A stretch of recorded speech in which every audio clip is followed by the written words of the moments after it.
So I think I know most of the people here. I'm so delighted to see so many familiar faces. My name's Tessa Zanzak. I'm the coordinator of the Lived Experience Capacity Building Mentoring Program, and this is seminar two of three that are designed to support the participants in the program, but are also open to other academics and researchers and really anyone in the La Trobe community who's interested in learning more about about lived experience engagement in research. I'd like to start by acknowledging that wherever we are, so long as we're in Australia, we're on unceded Indigenous lands. I work at the Bundoora campus, and so I know that that's Wurundjeri land. But I'd like to extend my elders. I'd like to extend my respects to elders past, present, and emerging across all of the lands that La Trobe have campuses on, and all and across Australia. Um, so I am really excited today because we're going to focus on something that a lot of people in the mentoring program have asked about, which is navigating human research ethics and grant applications with lived experience researchers. I have found a fantastic team of people who are going to chat about this. The first person is Richard Gray, who is the chair of the Human Research Ethics Committee. Richard and I have worked together for a long time on lived experience involvement in research, and so I'm so excited to have him here. And then I'll hand over to Jodie Smith, who works in the child child and parenting. Sorry, um, I'm sorry. I find these I get a bit nervous when I do these things. Um,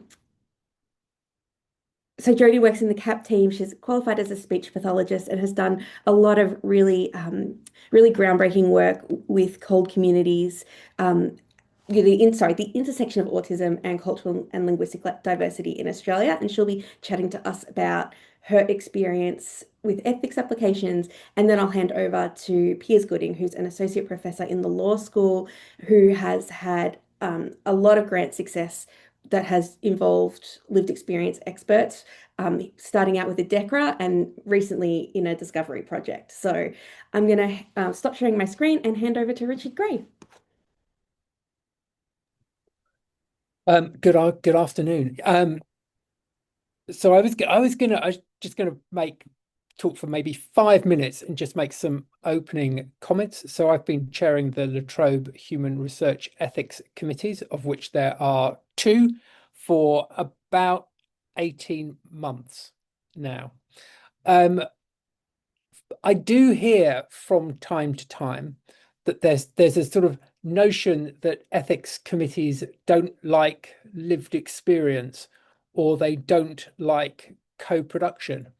Um, and I would fairly strongly, and there are some committee members in the room who may want to chip in, and I think that's not correct. And I think not only do the La Trobe HREX strongly support lived experience and co-production, but I also think there's an awful lot if you read the NHMRC National Statement on Human Research. I don't suggest anybody does read this. It is not, it's not a riveting read. It's not even a consistent riveting read. But there is an awful lot of guidance in the national statement about talking to communities about your research. So I think there's really strong guidance from the document that I spend a lot of time reading about the importance of involving communities, people that are experiencing and engaged in services, and about co-production. So I think as a committee, we really welcome that, and in fact would like to see a lot more of it. I think one of the things that really, I was going to say irks, I don't mean irks, frustrates. Um, one of the key things that an ethics committee will focus on is around informed consent. Are you giving information to potential participants to enable them to make an informed decision about whether or not they do or do not want to take part in research? One of the things that it is very obvious is when people that are come from a clinical or a social care or a legal background and don't come from the communities that they are writing for, have written the participant information and consent form. So there are so many participant information and consent forms that I see, and I'm thinking, I literally have no idea what this study is about. I'm not really sure how people that these researchers are looking to recruit are going to understand what this study is about. And it just seems really obvious to me that if researchers went and talked to and engaged with the communities that they're seeking to recruit from, and they get their input into designing participant information, that would be an amazingly fabulous thing to do. I just wanted to kind of flag two initiatives from the HREC, which really are about trying to push and encourage the engagement of communities, people with lived experience and co-design. So one is a kind of a total redesign of the participant information and consent form templates. We've been doing that with Bianca Binroth in the School of Humanities and Social Science. And I believe there is some consultation stuff that is currently being disseminated across the schools. I'm sure colleagues will agree that the current templates that come from the ethics team aren't exactly lively and funky. So effort is going into producing new templates and in a variety of different languages.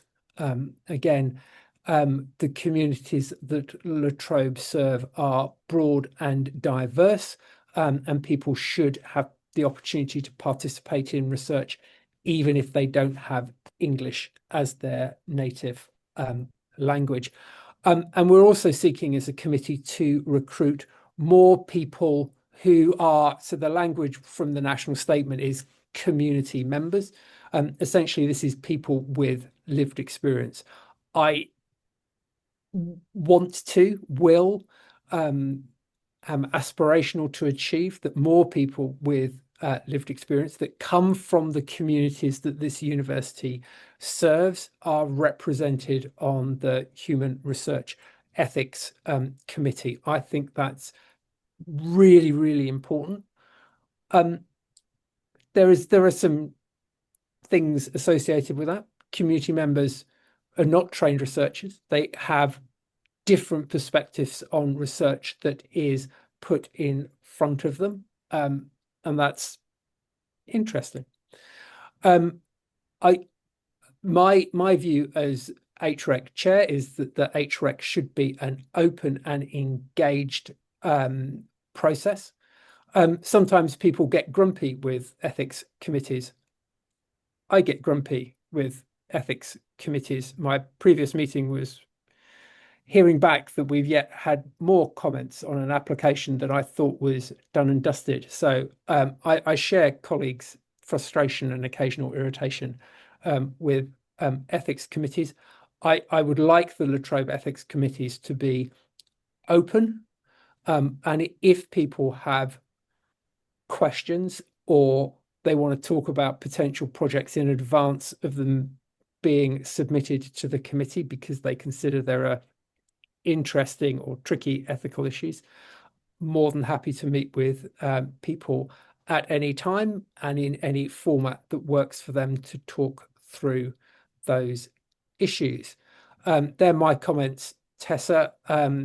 Co-production, lived experience, talking to communities, it's a very good thing.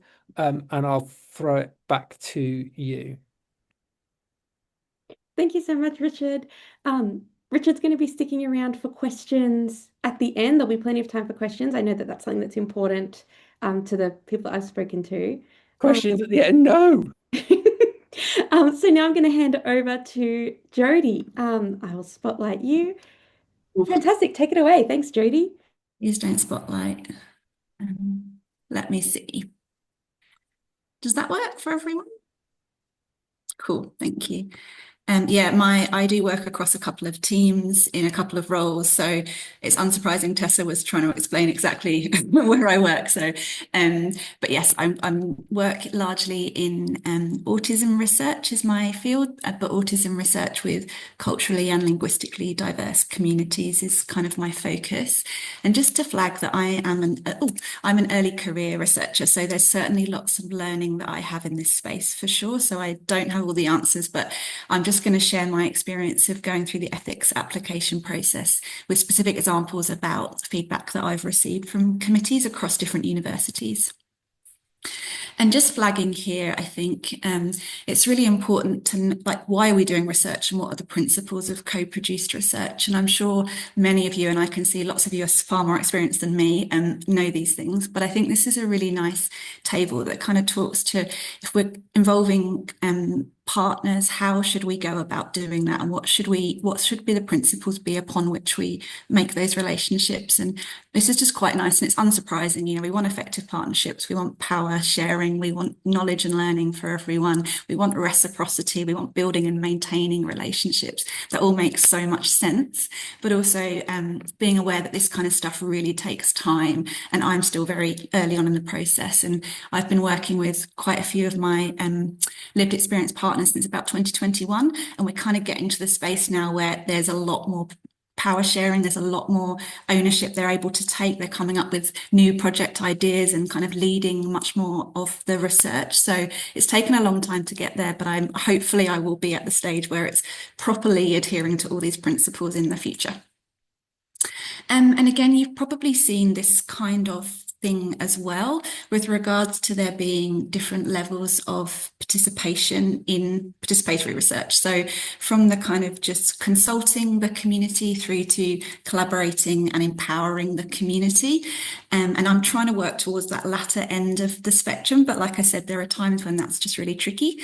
But also there's throughout your research project, there's obviously, you can have different levels of engagement for different parts of your project.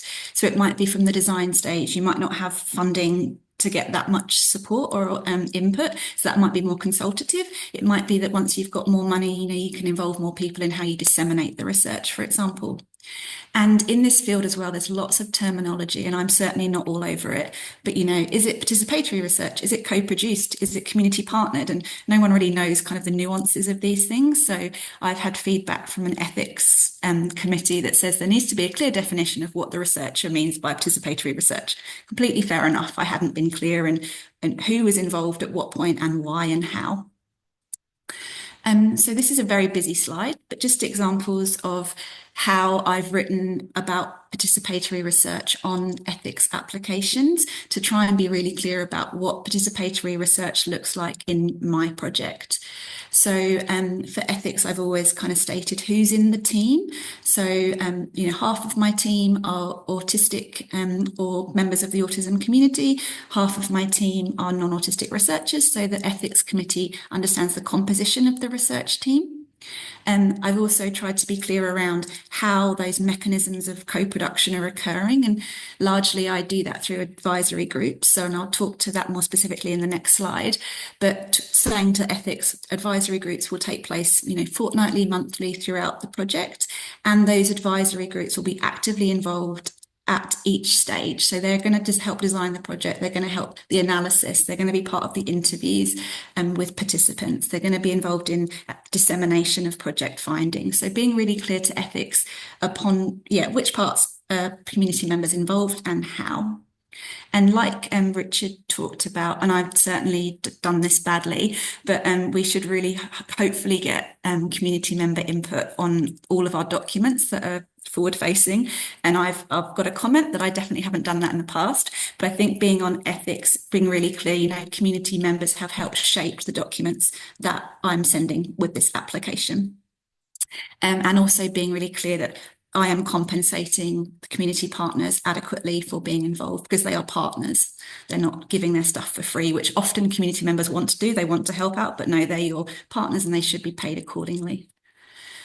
And like I said, I did, advisory groups are my main mechanism through working in the kind of co-production space.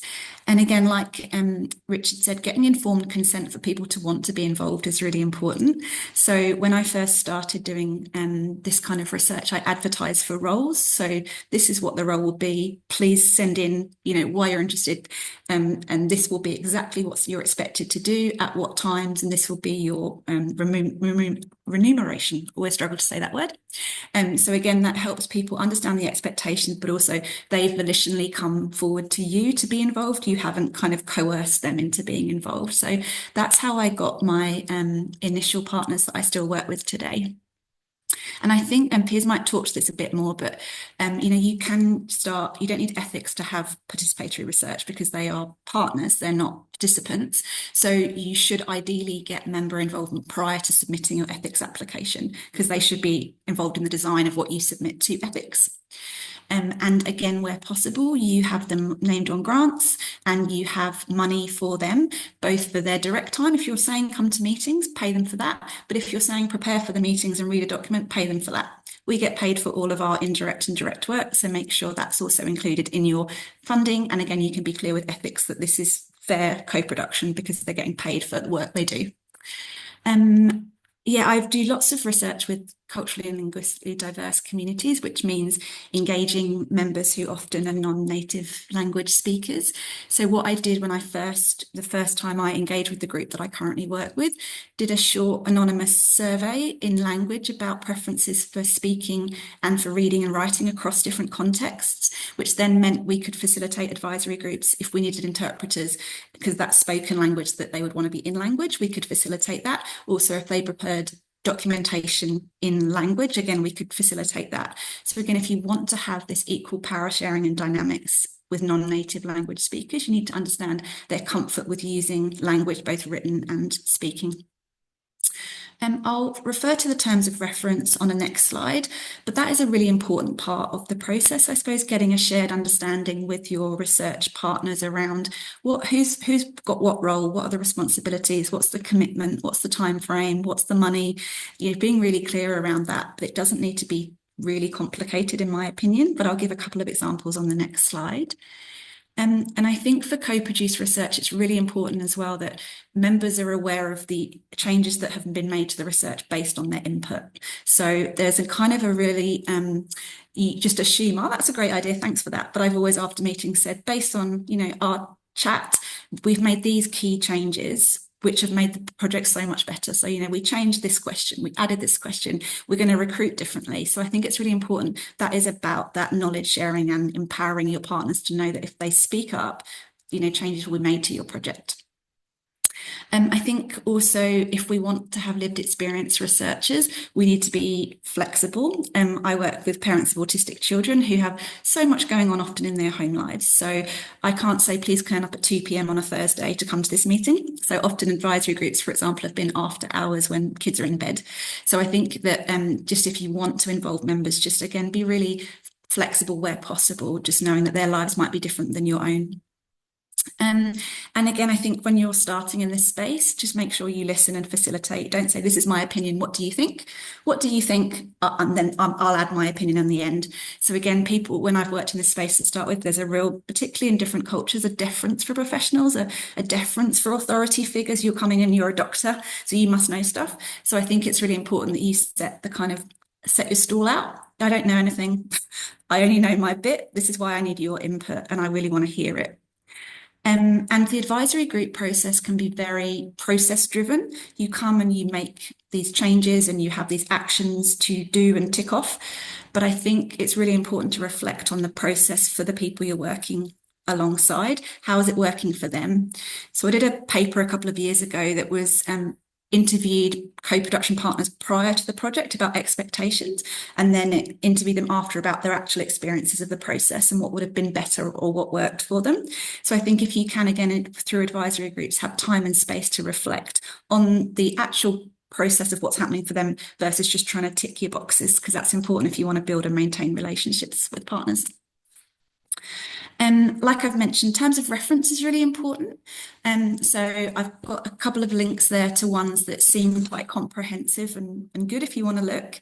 I think just also be really aware that this is a lot of language and a lot of information, and it requires a lot of English skill and literacy skill. So just because you can have a huge and wordy terms of reference doesn't mean you need to have one. So I've often gone for a one-pager with some visuals that can be easily translated. You want to have a shared understanding, but that doesn't mean a barrage of information for people. So thinking about the populations you're working with, what's the best way that you can have a shared understanding of the process? That might be a video, it might be often with some communities where the literacy's been lower in home and English. I've done a video like talking to the points. So just making sure your community actively understands what you're doing. We love words, researchers love a word, we love big words. So just big doesn't mean better. And just to talk to you now, just a couple of explicit comments that I've got from committees about my applications. And like I said, I'm certainly still learning, and I still get these comments and I think, oh, stupid, why didn't I do that? That obviously makes sense. So this first comment is about, so more of my projects now, I have community members doing the interviews themselves, doing a lot more of the project. So, that makes sense to me. You'd have a person from the same background as someone with the same lived experience of having an autistic child be interviewed. That makes a lot of sense to me, but I haven't been explicit in my application form as to why. So they've asked, why are these people being interviewed by people from their background? So again, back to that kind of first slide, being really clear the level of involvement at each aspect of the project, which has led to the decision. So they were involved in the design of the project, thus they said it would be more important and families would feel more comfortable being interviewed by someone who has the same background as them. And then ethics have flagged conflicts of interest quite a lot in this co-production space.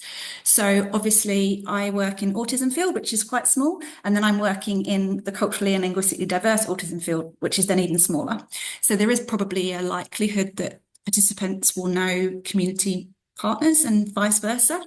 And so how will we navigate that? So again, just being really clear to ethics, that there might be people known from family members or family of family, or people that they go to the same church or that they go to the same mosque with. So flagging that, in advisory group meetings, new participants will be discussed, any relationships will be acknowledged, and then we can take it from there as to how comfortable do people feel. Do we want to switch out the interview, or actually would they feel more comfortable being interviewed by someone they know? So again, it's not necessarily a bad thing to have a pre-existing relationship, as long as the conflicts of interest are acknowledged and everyone is comfortable with it. And again, if you're going to involve community members, you need to think about their well-being. So I think, lots of my projects have been about understanding the diagnosis process or how families have got early supports, and they're being interviewed by someone who themselves has gone through the diagnosis process that might have been quite traumatic or quite uncomfortable or quite painful for them. And if they're constantly asking about these questions and these kind of topics, how do they feel? So I think just being really aware, again, that's why the reflective kind of nature of the advisory groups can be really helpful to allow time and space for them to talk about how they're actually going and how they're managing. But I think if you are involving community members, really think about how you can support them where possible. And we have an interview distress protocol that we have for participants if there's distress during an interview, but we also think about how we have that for the people doing the interviews themselves. And one thing I didn't used to do, which again seems a real oversight now, is in my information and consent forms, just having a participatory approach paragraph. This is a study, it's been designed with these people, so they hopefully, this means that the information we'll gather is sensitive, and we've thought about all the things that we need to think about. So just having that in your information and consent form can be good. This is what Richard talks about, the complexity. So I got a quite strong comment. You're really into co-production apparently, but your documents are so wordy. So I wonder if there's scope to get more input. So I think this is why it's really important that you're not tokenistically, going through documents. You haven't just gone to an interview or a group and shown them the documents. You've actually gone step by step. Does this make sense? Tell me. And then actually your documents you send to ethics hopefully are actually clear and transparent and simple. And just a final slide here around documents particularly. So again, Richard might have some different comments on this, but whenever I have submitted interview schedules that are going to be translated, I've always put this is a draft interview schedule, knowing that wording might slightly change based on when we're checking it. So I had one interview schedule that was being translated into 5 languages, and there were just some words like communication, connection, interaction, even autism that don't translate nicely.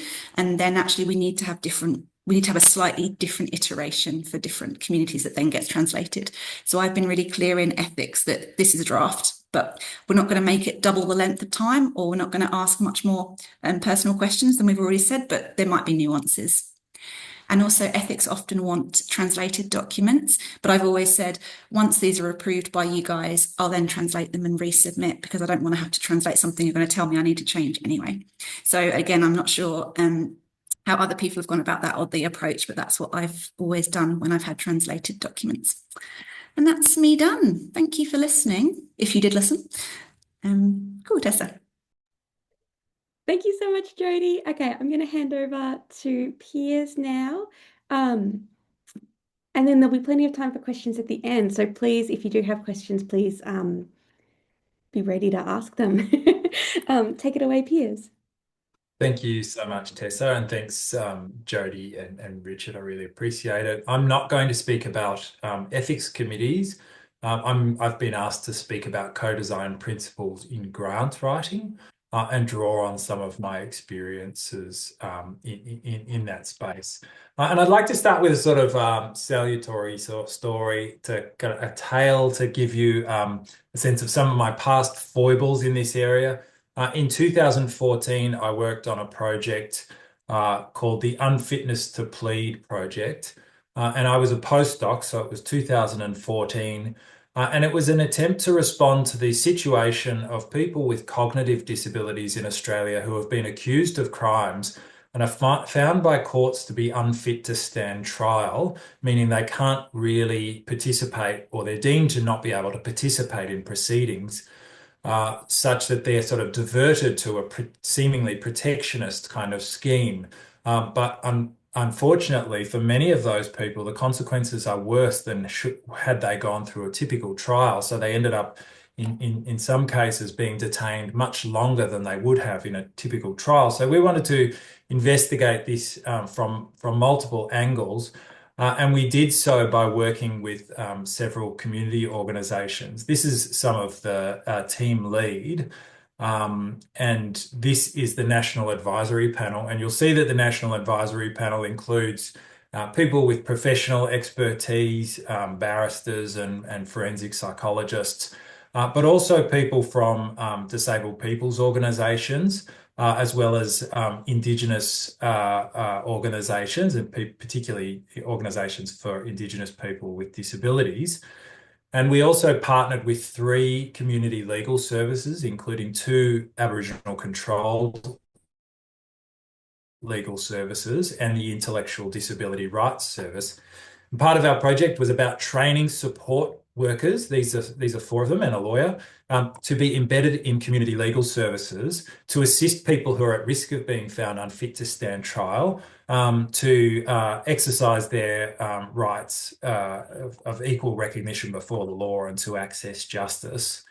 And we employed people with disabilities and Indigenous people with disabilities, in fact, in the training process to train support persons. And some of our community partners included the First Peoples Disability Network, from which senior figures provided input to our advisory committee, and with whom we collaborated for dissemination purposes.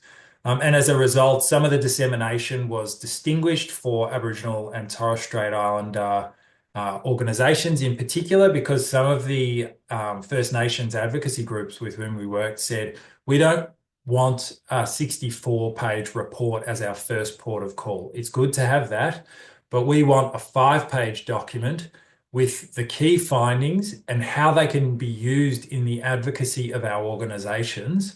And we want those conclusions to be expressed in the voices of Aboriginal people. So we set about developing this 5-page document alongside the final report to provide explicitly for those advocacy goals and sort of cultural preferences. So just to give you some of the co-design elements, and just to say this project was funded by the Department of Social Services at the federal level. There was no requirement for co-design, which is that was the norm in 2014 in disability-related research, at least. But nowadays, all Commonwealth funding for disability-related research would probably, I would say, ask for some kind of evidence of co-design elements being integrated. But let me list some of the sort of co-design elements. The project was instigated due to prominent advocacy of disabled people's organisations who had identified the issue which sat at the heart of the project. So they had already done advocacy, and we were endeavouring to build on that advocacy, or at least the kind of policy issue, the legal issue, which they had identified. And I think even that starting point is a valuable entry point to a particular research problem, because already it's been framed and identified by affected communities. The support model that was developed when we embedded support workers in community legal services was developed with intended and actual users at multiple levels. And I'll talk about the involvement of people with disabilities at different levels of the project, but at least the support model itself also included training by people with disabilities. We had methodologies that lended themselves to the data coming back, or the data, I suppose, coming back to inform the development of the model. So we interviewed the people who received the support, and that was a very challenging human research ethics application, because it was people with cognitive disabilities who were in the criminal justice system, many of whom were Indigenous as well. So that was a complex research ethics application, and I'll come back to that in a second when I talk about my sort of folly. And there was a national advisory panel, like I said, that included multiple people with disabilities, typically from representative organisations. There were members with intellectual disability, and we were sure to include 2 or 3 people from those organisations, often because if people come on their own, they can feel quite alienated and isolated. So having a little bit of peer support and solidarity was helpful. We decided in this instance not to have a specific lived experience advisory panel. I don't know if nowadays we would do that. I think nowadays we would insist on something like that. But in 2014, all of this was cutting edge, at least to some of us. The model training was delivered through a collaborative effort with several community groups, like I said, including people who had direct experience with the criminal justice system as prisoners, as people who are working in the system, and so on. And just on the First Nations element, I mean, Indigenous people, I think we should acknowledge, have been really providing a lot of intellectual leadership in this country on community engaged and co-design research that is done with much more of a collective ethos. And I think that is reflected in some of the Aboriginal and Torres Strait Islander research ethics guidelines that we all must follow when we're engaged with research that might be impacting First Nations people. But just to say that Aboriginal and Torres Strait Islander people were involved at all levels of the research, including as members of the research leadership, the chief investigator, the Torres Strait Islander scholar, members of the National Advisory Panel, trainers of the support workers, and through community partnerships with Aboriginal controlled legal organisations. And just noting that in addition to the participatory ethos, there were 3 other really explicit aims. One was that we were seeking overt change. We were kind of quite committed to addressing this generally agreed upon problem that needed to be overcome. Second, we were basing the study on a particular rights violation, and that's reasonably common in human rights related research. And we were very committed to accessible outputs. Now, for the story of my folly, in our first application to the Human Research Ethics Committee, even with all of that expertise, there were sort of two very esteemed professors, and myself and my colleague, now Associate Professor Arstine Kerslake. We were very sort of committed to co-design aspects. But in our first human research ethics application, we sought permission from the committee for all of these elements, for the advisory panel, for employing people. And I think we just sort of thought, well, we better throw everything in there with the kitchen sink. And then it was knocked back because they just said, this is too complicated. You need to simplify things. Why are we getting all this information? And I think then they raised concerns about employing people in training. And then it dawned on us that getting people onto your advisory panel or employing people as part of your staff is not human research ethics material that needs to be approved by the Human Research Ethics Committee. That's something you can do before you even write the grant. You can do it in preparation for the grant. You can do it once the grant's being provided, and you can certainly integrate it into what you're proposing to do and hopefully kick off straight away, because you're not engaging with those people as research subjects. You're engaging with them as citizens, fellow citizens who are engaged in this kind of research and advocacy effort with you, or indeed as colleagues, as staff members. So I'm kind of embarrassed to share that, but I just want to just to help show the point that Jody also stressed earlier. And now I'm going to turn to a couple of ARC projects with which I've been involved or led, and how I integrated co-design elements into the grant application itself. Like I said, in almost all mental health and disability related research today, 10 years on from when I first was doing that unfitness to plead project, it would be pretty much unacceptable to not have co-design elements in the project. Now, a second point, why do I keep saying co-design elements?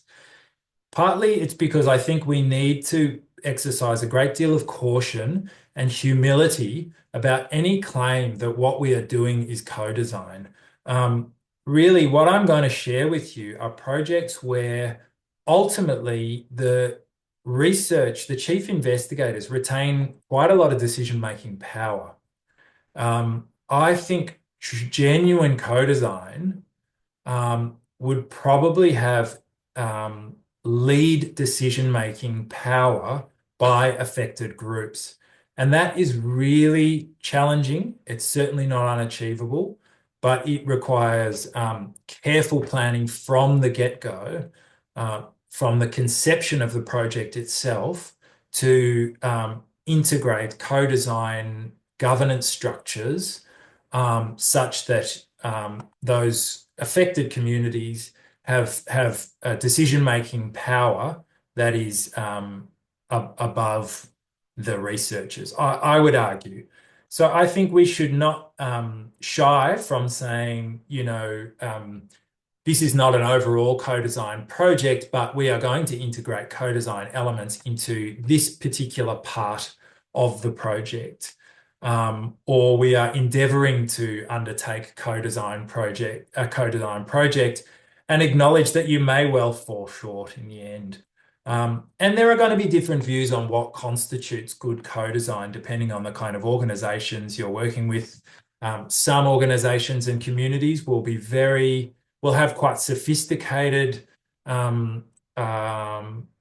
models or ideas about what constitutes co-design with lots of experience, whereas others will be very new to the concept and we'll have different kind of ideas of what decision making, power, and active involvement would entail.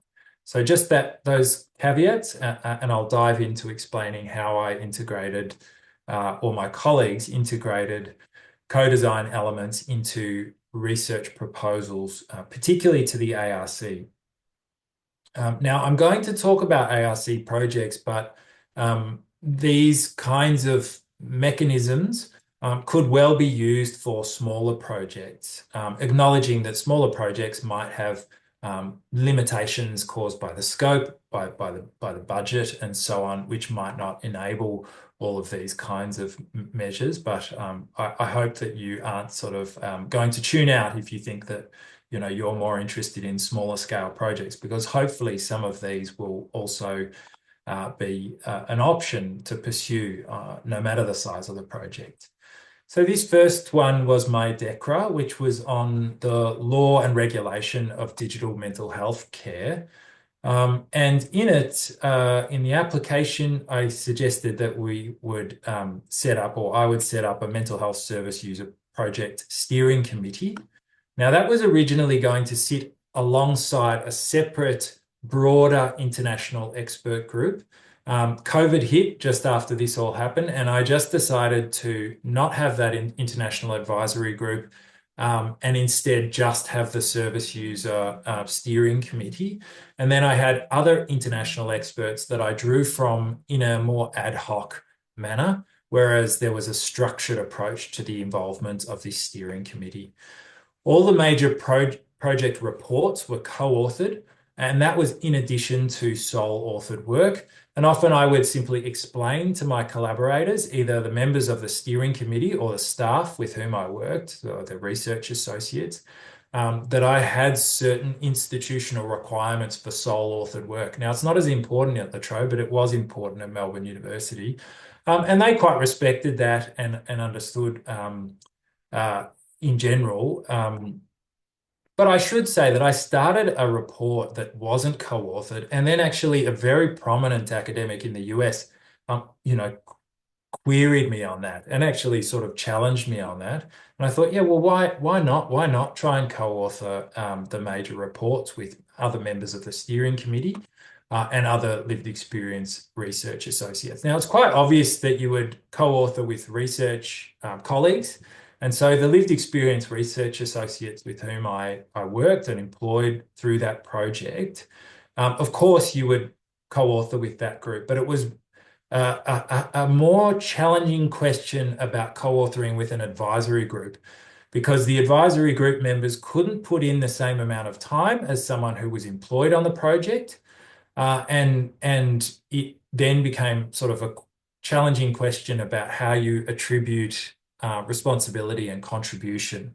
If you're in the natural sciences and you're happy to put anyone who even sneezes on the report into the author group, then that's fine. No, I'm being I'm in jest there. I'm just joking. But there are different disciplines, and they have different disciplinary approaches to attributing authorship. And so for some of you who are listening, your disciplines will be much more open to offering co-authorship to people who provide an advisory role on the development of that report, whereas others will have disciplines where it's expected that co-authors make a substantial contribution if they're to be attributed. So that's a sort of open question. The budget requested for remuneration and also additional funds for training required for steering committee, as well as accessibility requirements. Accessibility requirements for people with disability or illness or any other kind of support needs. It could even be travel if they were in a rural area. It's good to just put a little bit into the budget to act as a buffer for those kind of things. And if you have a general category of accessibility improvement, the funder can't say, well, what explicitly will that buy? You can list a sort of inclusive list, a sort of non-exhaustive list of what that might entail. One of the challenges here is that DECRA is a very sole academic conceptualized scheme, and it sometimes makes collaboration difficult. I had quarterly meetings for the steering committee, but that was a flaw in the design. And I think it was actually too long between meetings.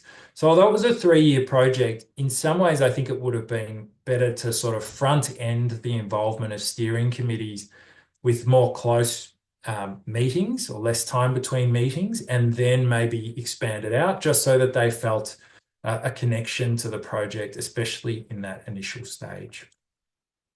The next project I'm going to briefly talk about is the support for trauma-informed legal services, a stepped wedge multi-site study. This was an ARC linkage project that we were successful in getting last year that's led by Professor Chris Maley. And the project aims were to implement and critically evaluate trauma-informed legal practices in key legal aid commissions across 3 Australian states and territories. And it's the first international attempt to empirically research the impact of trauma-informed legal service and assess what might constitute good practice. We have partners with Northern Territory Legal Aid Commission, Legal Aid New South Wales and Victoria Legal Aid. The project is not focused primarily on First Nations, but the project has a First Nations consultant, and the program being investigated itself has a First Nations expert advisory group with which we will connect. Interestingly, one of the review comments that came back to us was, well, why don't you have an Indigenous CI? And we were very frank, and we said we approached several colleagues and asked them to be CIs, and they were very explicit with us. They said this was just after the Voice had happened. They said there's a lot of fatigue and also over consultation or excessive requests for CI status from that was at least some of our Indigenous colleagues indicated that they said look, we are being stretched thin by being asked to be CIs on these kind of projects. So we initially approached colleagues, but then we adopted a model of instead employing a First Nations consultant or engaging a First Nations consultant. There were lived experience roles, a lead postdoc role for a person with lived experience and a PhD scholarship, and there are lived experience co-design groups co-designing the lived experience elements to be implemented in each site in the evaluation or the research rather into that trauma-informed program. There are monthly meetings with representatives from the partner organisations and lived experience advisory panel. So again, that addresses the problem from my other project, or it goes away to addressing at least. And it's supported by a qualitative research assistant, project officer, and a quantitative research assistant. Not a lived experience component of the project, but just sort of showing you how it sort of sits alongside some of those other elements of what you might typically look at. And finally, I'll talk about the ARC Discovery project on which I'm the lead, which we were successful with last year, which is a human rights implementation assessment tool for mental health policy and law. And essentially, it's looking at how the Convention on the Rights of Persons with Disabilities, an international human rights instrument, is being applied in mental health related law, policy and practice, and developing a tool to measure implementation. Co-design elements will be used so that people affected by rights violations can co-develop the indicator as experts by experience. And I'll tell you a little very briefly of how we integrated that into the grant application. So it's not a co-design project. There are co-design elements, particularly in developing the indicator tool. The project governance includes a co-design group comprising 70% mental health service users and 30% mental health carers, as they're described. And that group advises on all aspects of the indicator design, its methodology for development, data collection tools, interpretation of findings, and prioritization of rights-based concerns and actions. And there's lived experience in the team expertise and staffing. And a collaboration with a community organisation called Wellways, which has a dedicated lived experience evaluation officer who is a partner investigator. And that sits along, and there is a broader international expert advisory group which will advise the project. So in short, and at a more abstract level, options to consider as you approach grant applications these 6 categories. And this is just my sort of thoughts about this as I prepared for this presentation. But the first is at the project philosophy and guiding principles. So having a commitment to those participatory methods and sort of having a good understanding of why you're approaching it. And addressing the power imbalance that Jody mentioned is also an important element of that philosophy. Governance and leadership. Do you have a lived experience co-design group? If so, how does that sit in relation to your decision-making that goes on amongst the team? Is their lived experience integrated into a broader expert advisory group? Do they have sort of the support they need to contribute meaningfully for that? What level of decision-making power is given to those groups or partners? And there just needs to be inclusion in advisory structures right throughout.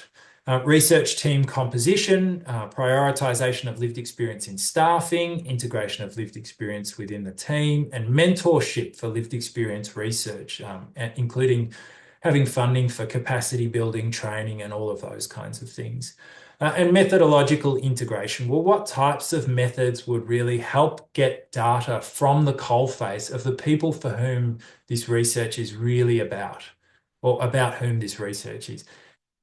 Are you doing focus groups? Are you doing interviews? Are you trying as best as possible to hear the voices of those people affected? And how is that feeding back into the project?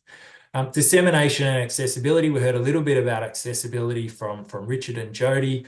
And equally with the outputs, we want to be seeing, you'd want this kind of philosophy translating to outputs that are accessible, that are useful to those communities and groups that are affected. And finally, those ethical considerations and practical support around budgeting, remuneration for participants, participant recognition through authorship, involvement in events, opportunities to speak, present, or whatever it is that's important for those groups, and respectful kind of engagement throughout. Look, that's my general overview, and I think I've gone a little bit over time, so apologies for that, Tessa, and thank you all for your time listening to me. Thank you so much, Piers. So we're gonna move to doing questions now. If anyone has a question, you can either pop your hand up or put it in the chat. I also have a couple of questions which I might ask if no one jumps in with one, so I'll give it a second and then I'll ask one if no one else has one.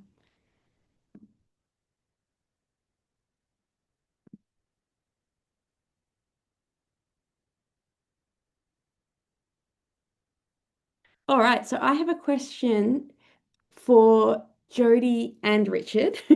So we're going back to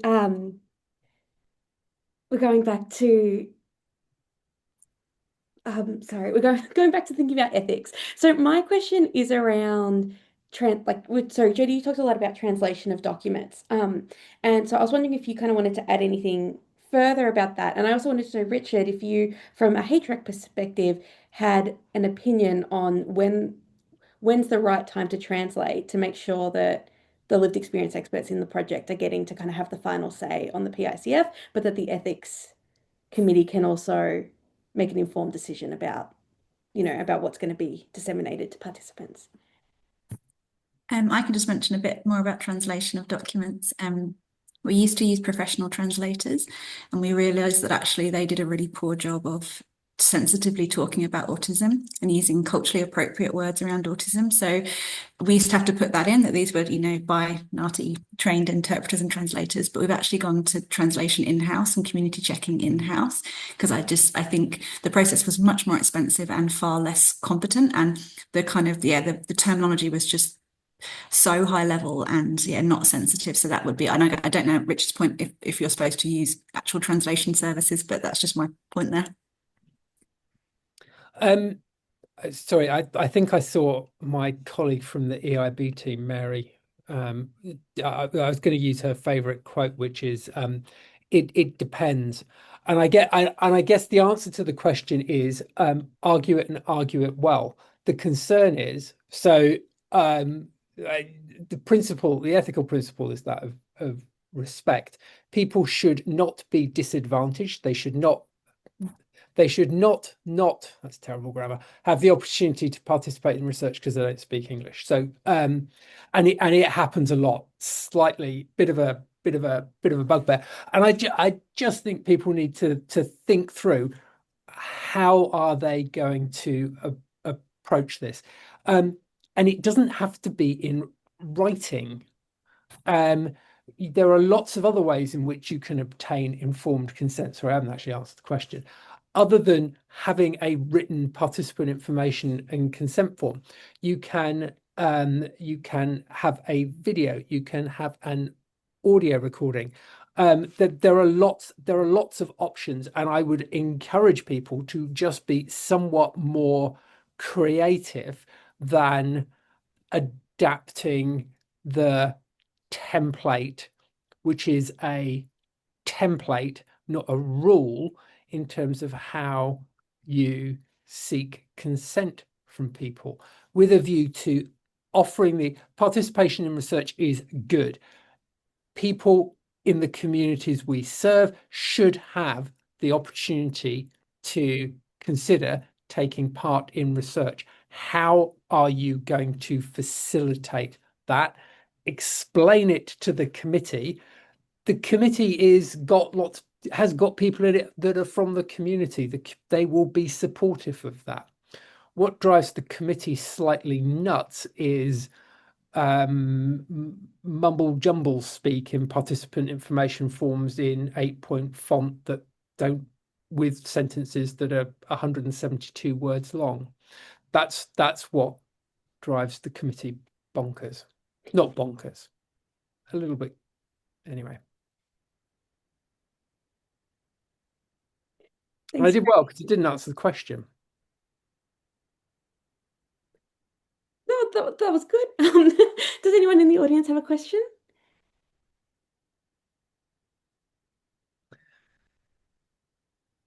Okay, well, I have another one, and it was put by one of the people that I'm mentoring in the program. And I think this is one for Jody and Piers. Sorry, Jody and Richard again. Sorry, Piers. Um, so, Jody, I'd be interested in your experience because you've worked with a few HRECs, and then Richard, your perspective as the chair of HREC for La Trobe.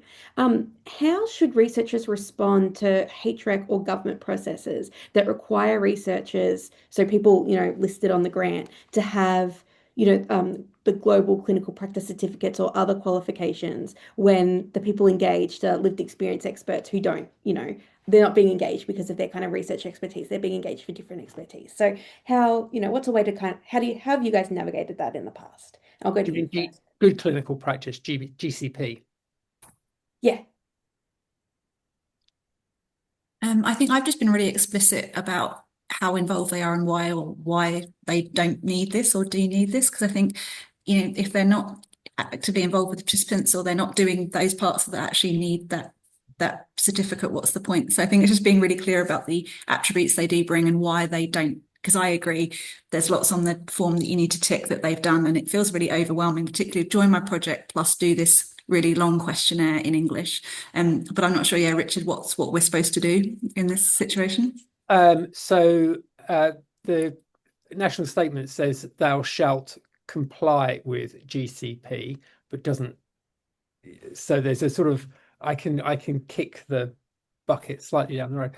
GCP says if you're doing a clinical trial, everybody should be trained in doing GCP. Doesn't it, Lauren? I know I saw Lauren who does the La Trobe GCP training.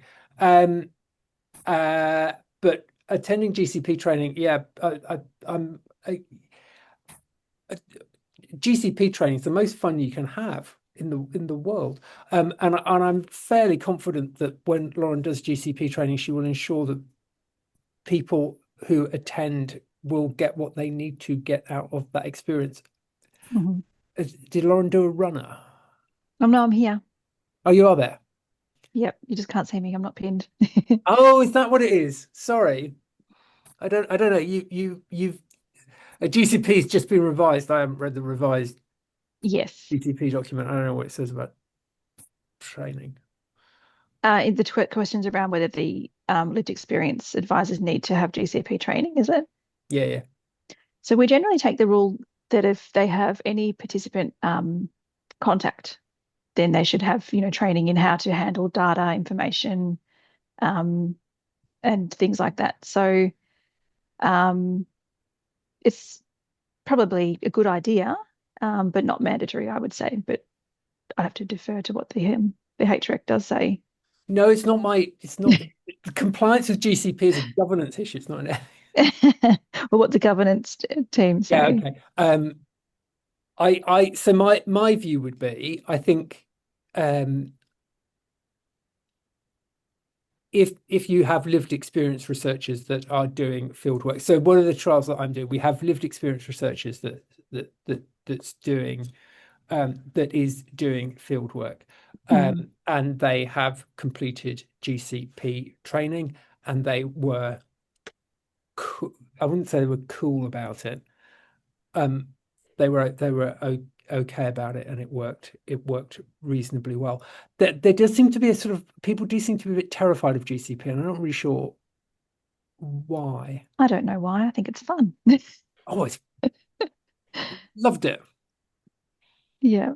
I think, that's the trial I think we're working with you on, Richard. So I think in that situation, these people are dealing with participant information, confidentiality, all things that sort of, I think, are related to GCP. And so that's, definitely, I think, recommended in that scenario.